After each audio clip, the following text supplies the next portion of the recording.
lui diras ainsi par l'Éternel. N'es-tu pas un assassin et un voleur? Dieu traite le président Akab. Il traite le chef Akab. Il traite le roi Akab d'assassin et de voleur. Dieu traite Akab d'assassin et de voleur. Waouh! Est-ce que parmi nos présidents, y a-t-il des assassins? S'il y a un président qui a assassiné quelqu'un de façon fortuite, gratuite, ce qui arrivera va lui arriver aussi. S'il y a un roi qui a assassiné quelqu'un, ce qui arrivera va lui arriver aussi. S'il y a un chef qui a assassiné quelqu'un, ce qui arrivera va lui arriver aussi. Parce que Dieu est juste. S'il y a un roi qui a volé, ce qui arrivera va lui arriver. S'il y a un chef qui a volé, ce qui arrivera va lui arriver. S'il y a un président qui a volé, ce qui arrivera va lui arriver. Comme Akab, depuis que lui a créé le monde, on n'a jamais vu un roi, un chef, un président méchant que lui.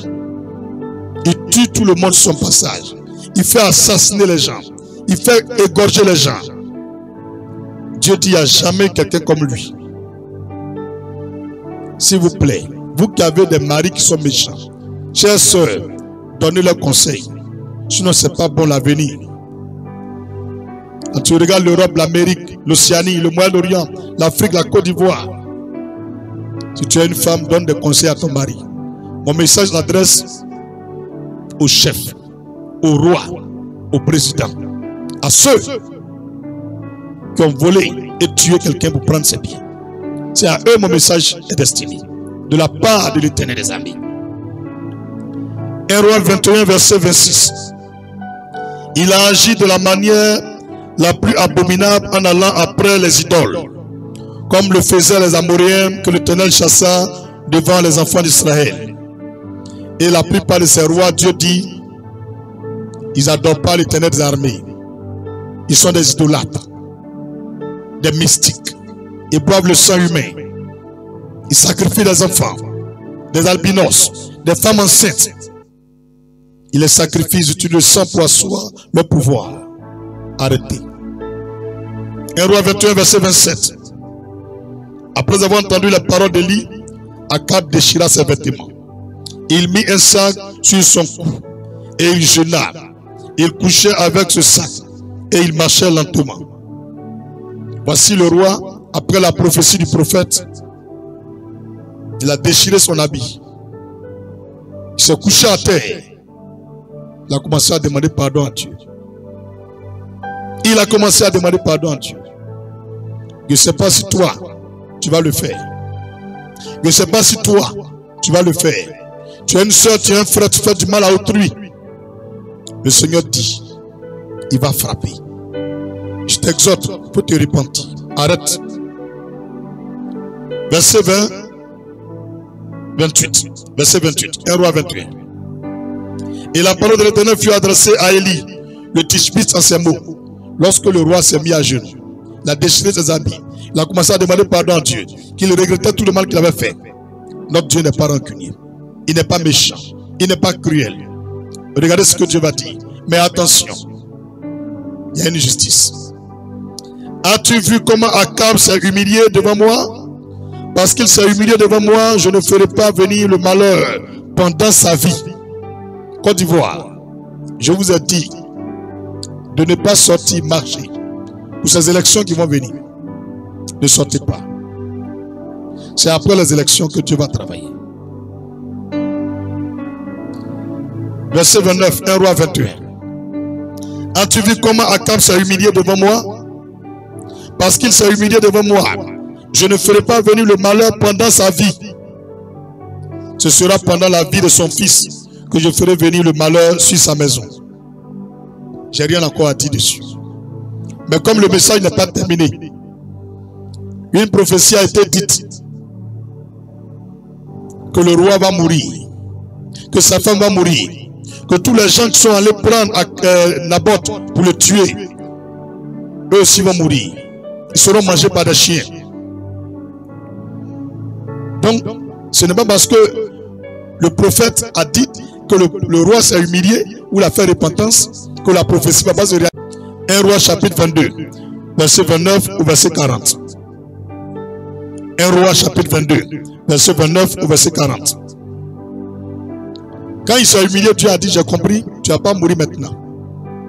Mais c'est après toi que j'ai envoyé le malheur. Mais on va voir si quand tu tues quelqu'un, tu meurs en paix. Si quand tu prends le terrain de quelqu'un en bris, si tu meurs en paix. Si quand tu prends le village de quelqu'un en bris, si tu meurs en paix. On va voir. On va voir. Donc prends ta Bible pour prendre 1 Roi chapitre 22, le verset 19, non, verset 29 au verset 40. 1 Roi chapitre 22, verset 29 au verset 40. On lit. Le roi d'Israël et Josaphat, roi de Juda, montèrent à Ramoth en Galaad. Le roi d'Israël dit à Josaphat, je vais me déguiser pour aller au combat. Mais toi, revêts-toi de tes habits. Et le roi d'Israël se déguisa et alla au combat. Dieu montre que quand ça a chauffé, le chef, le président, le roi va se déguiser. C'est écrit dans la Bible. Hein? Il va se déguiser. On va pas vouloir qu'on le connaisse. Verset 30.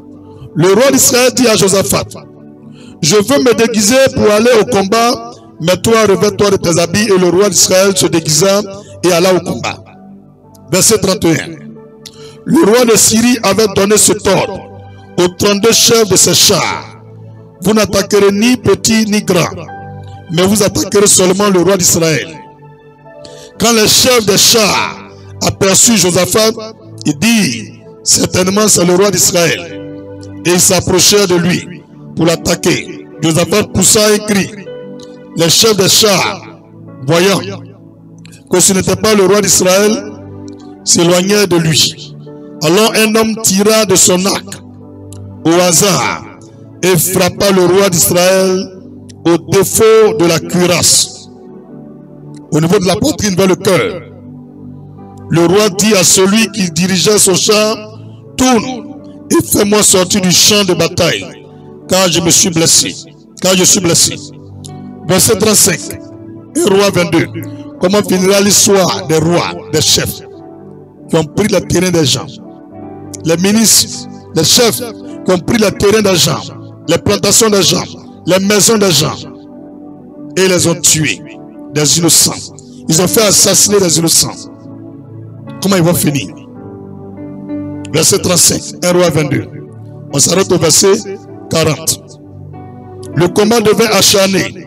Ce jour-là, le roi fut retenu dans son char, en face des Syriens, et il mourut le soir. Le sang de la blessure coula dans l'intérieur du char, au coucher du soleil. On cria par tout le camp, chacun à sa ville et chacun dans son pays. Ainsi mourut le roi, qui fut ramené à Samarie, et on enterra le roi à Samarie. Lorsqu'on lava le char à l'étang de Samarie, les chiens léchèrent le sang d'Akab. La prophétie s'est réalisée. Les chiens ont léché son sang. Et les prostituées s'y baignèrent selon la parole que l'Éternel avait prononcée. Verset 39. Le reste des actions d'Akab, tout ce qu'il a fait, la maison d'ivoire qu'il construisit, il a fait beaucoup de réalisations. Ce chef a réalisé beaucoup de choses dans le pays, mais Dieu s'en fout de ça. C'est écrit, hein? Le reste des actions d'Akab, tout ce qu'il a fait, la maison d'ivoire qu'il construisit, toutes les villes qu'il a bâties, cela n'est-il pas écrit dans le livre des chroniques des rois d'Israël? Akab se coucha avec ses pères, et Akazia, son fils, régna à sa place. J'ai fini mon message.